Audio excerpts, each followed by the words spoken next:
In the past 2 weeks, we have reported on random shootings in different communities, and it's still causing a concern. In Osceola County, the sheriff's office says that 3 tourists were shot and killed right outside this rental home. I'm News 6's Tylisa Hampton. I spoke with people who live in this area. They're wondering how something like this could happen here, especially after the suspect in this shooting had previously been acquitted on a separate shooting a few years back by reason of insanity. What did the bullets sound like to you? It just sounded like popping sounds. It was just pop, pop, pop, pop. It's those sounds some living at Indian Point Circle will never forget. And to know that it was like 3 rounds of popping sounds and 3 men lost their lives, it was probably like 1 round per person. And on Saturday, the Osceola County Sheriff's Office went to this rental home after a call of a shooting. Their deputies found 3 men, all out-of-state tourists, shot and killed outside where they had been fixing a car. Deputies arrested 29-year-old Ahmed Boha, who lived near the rental. There was no conflict between these people. This is just random, and this happened to be the person who lived next door. But the sheriff said Boha was a threat to the neighborhood. We had a lot of calls for service on this person in that area.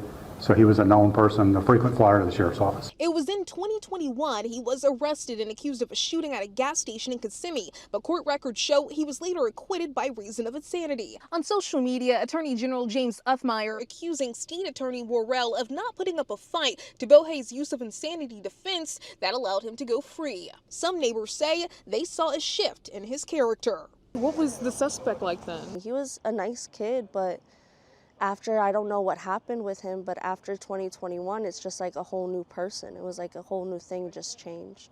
So we took those concerns to the sheriff's office, asking whether there was any requirements or recommendations after Boha's acquittal, given that he's now a suspect in this triple homicide. Here's what they had to say. The sheriff's office referred us to the state attorney's office. That office sent us this statement saying it cannot comment beyond what was made public, but would release information when it becomes pertinent. Meanwhile, for those living in this community, they say they're questioning if the shooting was avoidable. To think that, I mean, there was a school right behind us. And someone who had actually been, I don't understand, acquitted because they were insane and they're living in my neighborhood. How does the justice system let that happen? And we did receive a joint statement from those family members. They say the 3 men who lost their lives, they were fathers, uncles, grandfathers, and they did not deserve this random act of violence. They also said that this loss that they're going through is unexpected, unimaginable pain that they cannot even put into words. As for that suspect, he's still behind bars being held on no bond and is facing murder charges. Reporting in Osceola County for News 6, I'm Tylisa Hampton.